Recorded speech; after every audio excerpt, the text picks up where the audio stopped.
Thank you for joining us for this week's sermon from First Reformed Church in Edgerton, Minnesota. Each week, we dig into God's Word, trusting that the Holy Spirit will continue the good work of sanctification in us. We've all had someone come to us with a story of something amazing that they've seen. Now, some people experience, say, a rare phenomenon or an unlikely event, and it becomes something that they just have to tell other people about. It's something you just can't keep to yourself, you have to share. And actually, the chances are that you've been on both sides of having to tell a story like this. I know that I have been, and I will say that I find it to be just as hard to explain something amazing to someone as it is to understand something amazing that someone is telling you.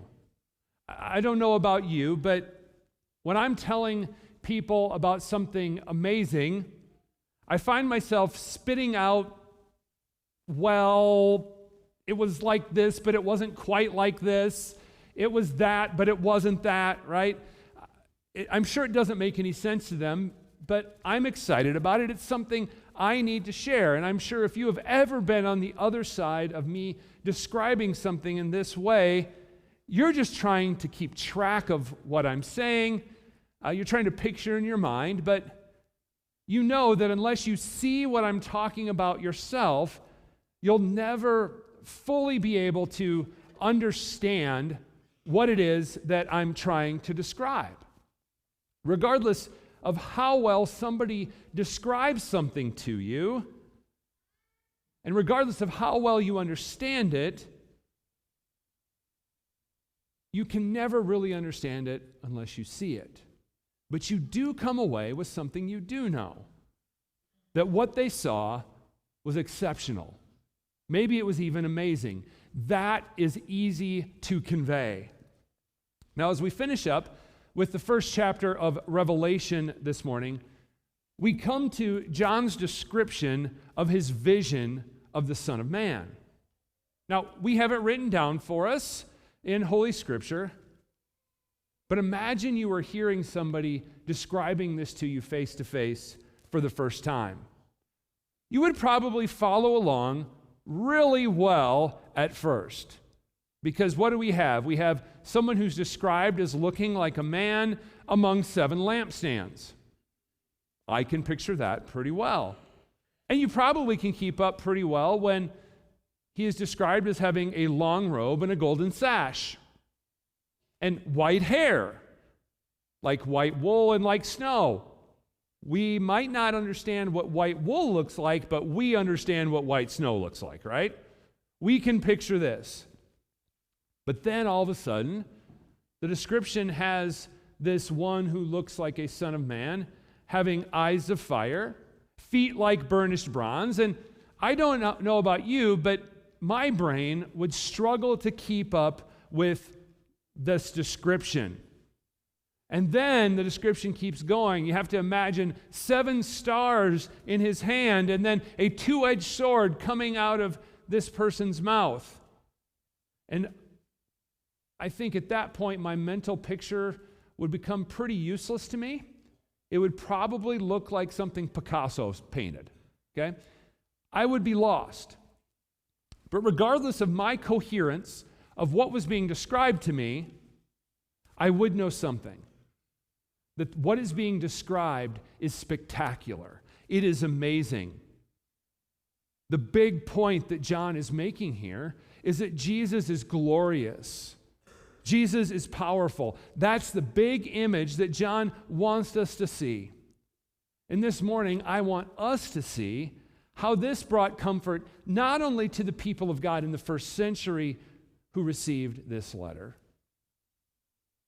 but it also brings comfort to us in the 21st century.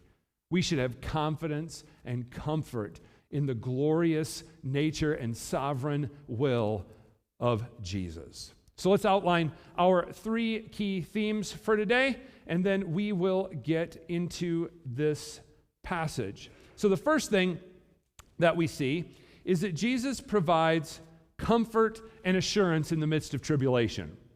Now, we have seen that persecution is coming for these 7 churches in Asia, but here there's a word that comes from Jesus to them. Secondly, we see the sovereign majesty of the Lord Jesus Christ. Now, we've had a focus on Jesus back to the beginning of Revelation. But as chapter 1 closes up here, we get an image of how he is in control and how glorious and powerful he is, and that he is sovereign over all things. And third, we're going to see the presence of Jesus among his church. In the middle of the trials that these people are going to face, we see that Jesus isn't distant from them, but he is with them and he is caring for them. And so we start off with verses 9 through 11 today, and we see something that we've known from the beginning of the book. We've been told before that this is all from John. And now this is once again made clear for us. Not only is he the one writing this down, he's the author, but he is the one who is receiving a vision, and that is what he's going to be writing about. And in his confirmation of his identity for us, he also tells the readers of the book something else that's very important. He isn't just telling these people in the churches distant from him that they are going to be experiencing persecution. He is their brother. He is their partner in the tribulation. And here is another one of those time texts I've been talking about, right? Earlier we've seen in Revelation, it was talked about that it was going to be happening soon, that the time was at hand. And then last week we saw that the ones who pierced Jesus were going to see his coming in judgment. Well, now we have John letting these people know that he is going to be a partner with them in what they are going to experience. Together, he says, they are a part of the kingdom, and together they patiently endure what is before them. So John is not only telling them to endure for the sake of the kingdom, but he's letting them know that he has to endure as well. He is experiencing this right along with them. They aren't experiencing persecution in proximity to one another.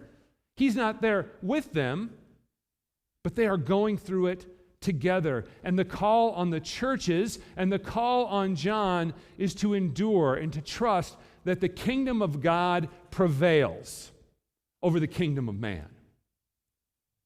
And John lets them know what he's already facing, that he is in the midst of persecution now. He tells them that he's on the island of Patmos. Now, this was an island off the coast of modern-day Turkey, and it was essentially a prison for those who were causing a disruption to the social order of the Roman Empire. They wanted to maintain social order. That is what they wanted. And if you were a dissident, you were sent away. And we're told that he's there because of the Word of God and the testimony of Jesus. It is his faithful witness to the word of the Lord and the truth that Jesus is Lord that has him confined on this island. And it's important that I remind you what I talked about last week. The reason there's persecution is because Christians say Jesus is Lord, and they will not say that Caesar is Lord. If they would have bowed the knee to Caesar, they would have been allowed to go about their business and done whatever they wanted to in regard to worshiping Jesus. It is the idea that he is the resurrected and ascended Lord of all, that he alone is the one who reigns, that he alone is the one who provides salvation. That is why persecution is coming. In a pluralistic society, what you believe doesn't matter very much, does it? It doesn't need to be logical. It doesn't need to be practical. It just needs to be not exclusive. Everything has to go. Everything has to be up for grabs. You can't say, we alone have the Lord. Again, the Roman Empire would let you say, praise whoever, if they just would have said, Caesar is Lord. But the Christians will only say, Jesus is Lord. John wouldn't say Caesar is Lord, and he wouldn't be quiet about it. And the other apostles were martyred. They were stoned, beheaded. Tradition tells us that Peter was crucified upside down, but John is sent to the island of Patmos. He is in exile. And so that is the context. That is where he is as he sends out this message of hope and comfort. It's coming from a man who needs hope and comfort himself. He is in a place where he needs the good news of this book himself just as much as those churches are going to need it. He needs hope in the midst of tribulation as well. And notice when this vision happens. We're told he's in the Spirit on the Lord's Day, the day of Christian worship, the day where the people of God come together to celebrate the resurrection of the Lord Jesus Christ. This is the day that he rose from the dead, and so we gather and we worship in anticipation of worshiping him forever in heaven. And it's on the Lord's Day that this happens to John. He hears a voice like a loud trumpet. Now, he's not saying that the voice was musical. That's not the point here. The point is that it is loud. It is clear. It's unmistakable. And the message that he is to write down is a message that's to go to the 7 churches listed here. And this is simple, but it is significant. This lets us know that the message that is coming is not just for John, but the message is for the 7 churches as well. And because it is written down for us, it is established. This is important as well. It's written down so that it can't be changed, so that it can't be embellished by whoever would pass the message on, like oral stories so easily do. We know this. How often do we embellish our stories? Over time. And you can go even simpler. We've all played the telephone game in grade school. We know how oral stories get embellished, but it's written down so that it will be accurate. And we know why this is. Now, normally you know that I like to deal with what we're working on as far as the passage goes and not look too far ahead. But today it's important that we see this significance of writing this down and look to the end of Revelation. We see at the end of the book, and you know this, you've heard this, you've seen it before, it has a warning. Everyone who hears the words of prophecy in this book, if anyone adds to them, God will add to him the plagues described in this book. And if anyone takes away from the words of the book of this prophecy, God will take away his share in the tree of life and in the holy city. There's a warning. John is writing this down so that they can't add to it or take away from it. What he is going to tell them is sufficient. Because this prophetic word of the revelation of Jesus Christ is written down, it's established. In fact, John makes it clear that the bad things described in the book will happen to you if you add to them. In fact, they'll be added to. And if you take it away, you will have your access to the tree of life taken away from you. Now, this is specifically about the book of Revelation here. But it holds true to all of Scripture, doesn't it? I regularly remind my catechism class of the blessing that it is to have the Word of God written down, to have it established. It is a good thing for us that the Word of God is a written Word. If anyone adds to it, we know that we should reject their teaching. We know that we want to be faithful to the written Word of God. If there's anyone who takes anything away from it or adds to it, we know that we are to abandon those teachers and remain faithful to the written Word of God. And because of this, you and I aren't subject to the tyranny of the individual who comes to us and claims to have heard from God. We know that anyone claims that God has spoken to them, we should go the other direction because we are a people who is blessed with a written word from God. It is established, it can be known, it can be evaluated, and it goes to all of us. There's no secret knowledge here. It is established, and that is sufficient. And the message of Scripture and the message of the book of Revelation is one that doesn't need to be changed. Like I said, it is sufficient. It's authoritative. It is a message of hope that we need, and the message that helps us to endure through hardship, through persecution, and through tribulation. And so this truth is our first application. We are a blessed people to have a written and authoritative word from God. And we are to hold to it. And as we see this truth, this leads us on to our second point. The one who provides and assures this hope, the one that is talked about in this authoritative and sufficient word, he is sovereign and he is full of power and majesty. So John turns and he sees who's speaking to him, this voice like a trumpet. And as I said, when I opened up, there's a progression to this description here. There are 7 golden lampstands, and we'll come back to them in our third point. But among them is one like a son of man. In other words, he's human. There's a long robe with a golden sash, and he has white hair.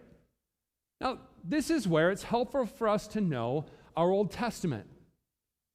John isn't trying to give us a picture that we can make of Jesus so we can worship an image of him. That's not what he's doing. He's trying to establish who Jesus is. And so when we know our Old Testament, we can see that this is a clear reference to Daniel's description of the Ancient of Days. This is John calling on Daniel to let us know who Jesus is. He has always been around. He is the Ancient of Days. And when you read this, you can't miss the connection with the Old Testament here. The idea is that the one who is speaking to John is divine. He's not just a man. The imagery we're given is to help us to understand who Jesus is, his divine nature. We'll then see that his eyes are like flames and his feet are like burnished bronze. In other words, he's bright, he is glorious, he is powerful. And John also tells us that his voice was like the roar of many waters. Now, the other descriptive stuff makes sense for me, but the roar of waters? What's being said there? I mean, that's just white noise, right? You might have an app on your phone that has roaring waters to cover up the snoring of your spouse, right? White noise is all that we think of when we see this. But once again, John is connecting this to the Old Testament, and it's important. We see it from the book of Ezekiel. And again, the purpose here is not for us to have a mental picture of Jesus. That isn't going to do much for us. A drawing of this description is not going to make much sense, but the connection of Jesus to the Old Testament and the connections to the descriptions of the Almighty, the Ancient of Days, tells us about who Jesus is, about his sovereignty, and then because of that, the authority of the message that is coming here in the book of Revelation. And then we get to verse 16. And it also shows us his authority and his power. He holds 7 stars, and this shows his power and authority as well. And we'll see what the 7 stars are in our third point with the lampstands. But before we move on to that final point, we have that image of a 2-edged sword coming from his mouth. I don't know about you, but that's kind of a tough image for me to wrap my mind around. But this is imagery from the Old Testament. It's about God speaking judgment on his enemies. When God speaks judgment, it happens.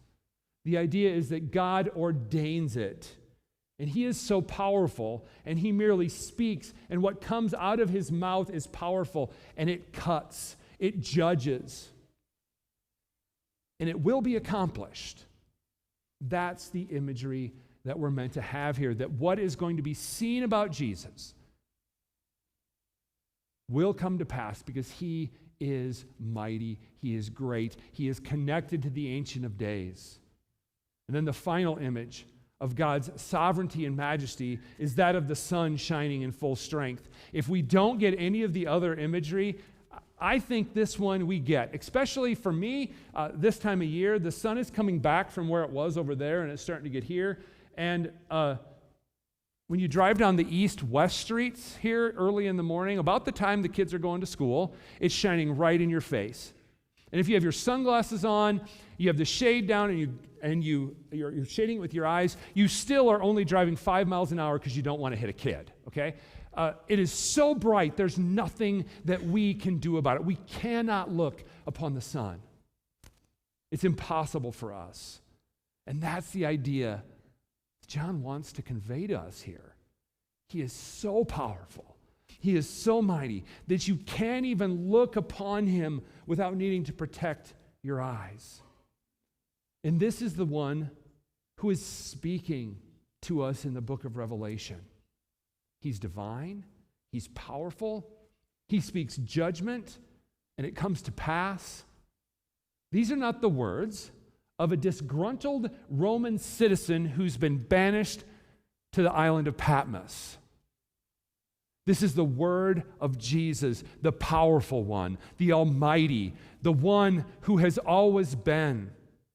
He is not a mere man, but he is God the Son, and he is the Ancient of Days. And the readers of this message are meant to have confidence that what they're about to read is true because it's a word from God himself.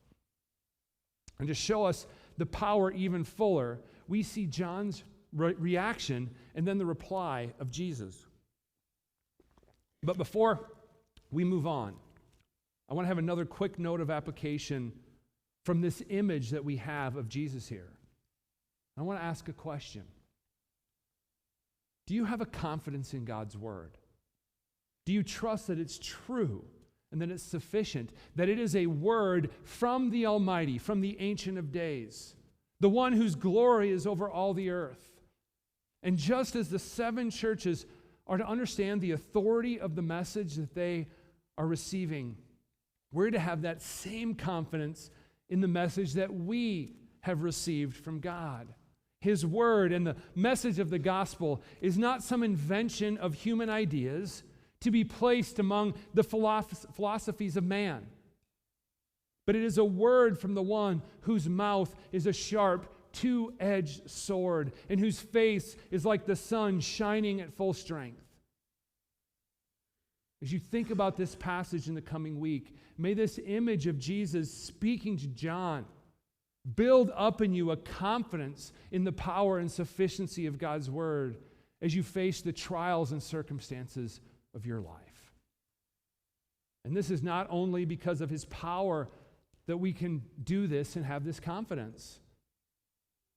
We can also think this way because he is the God who is with his people.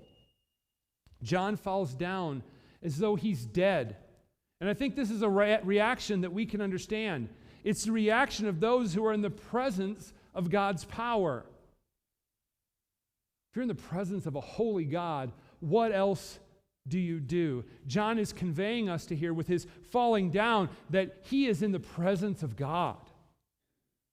But what we see here is not just simply that he lays flat or that he lays dead.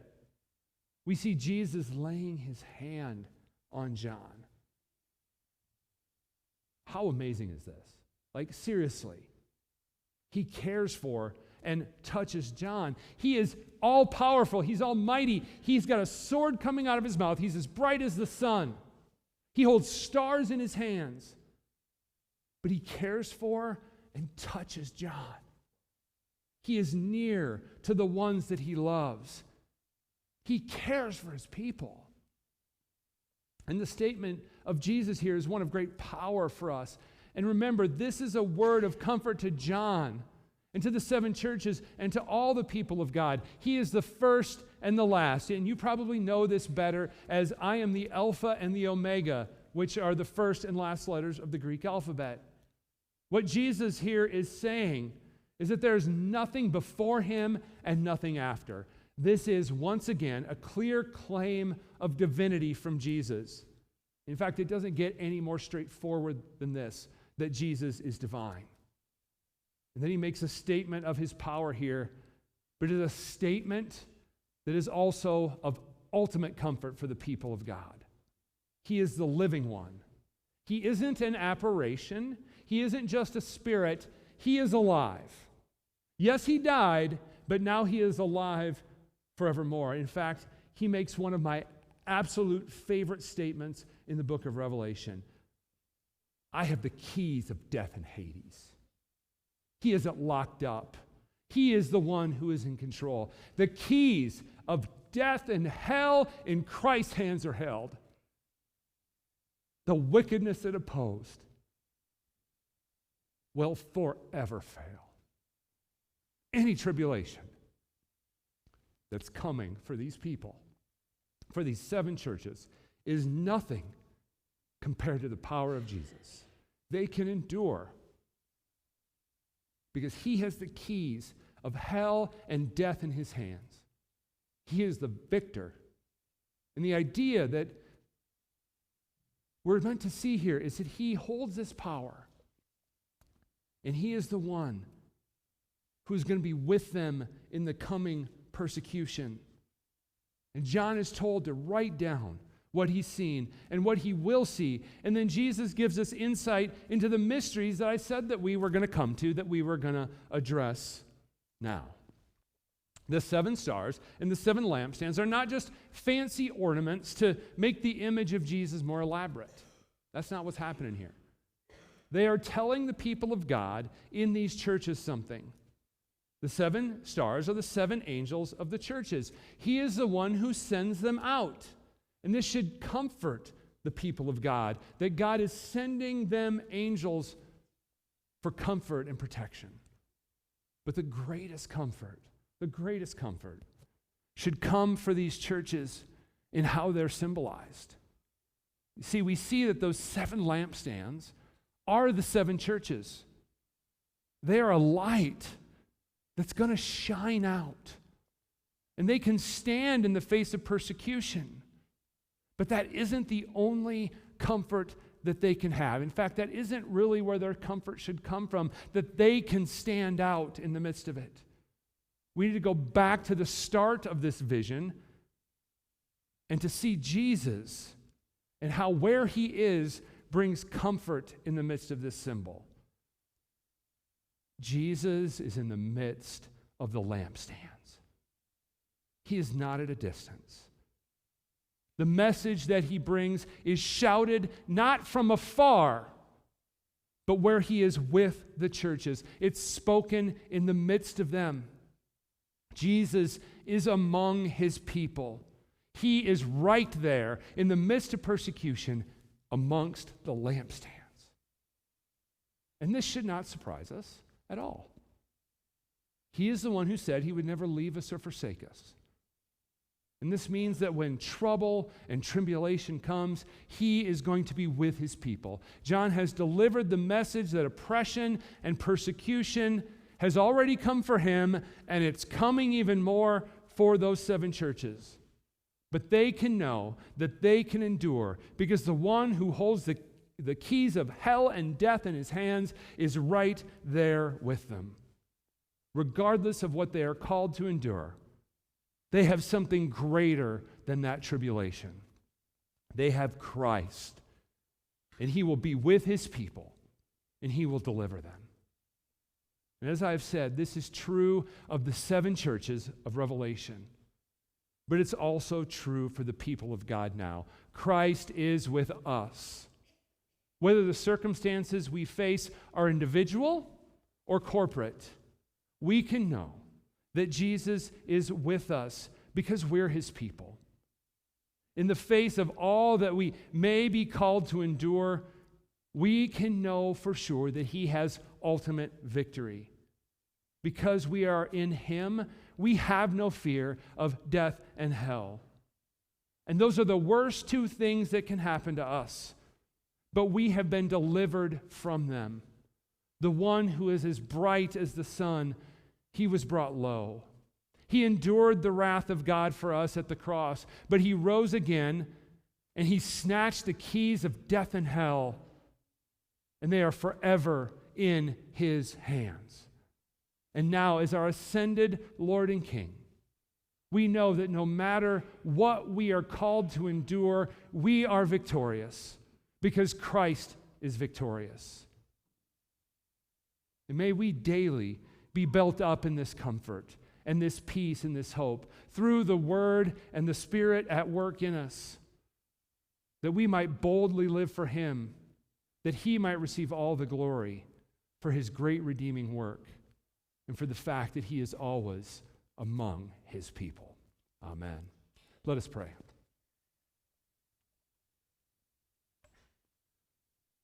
Great and mighty and sovereign God, we praise you for the gift of your word, because we have heard today that in Christ's hands are held the keys of hell and death, the greatest fears that we have.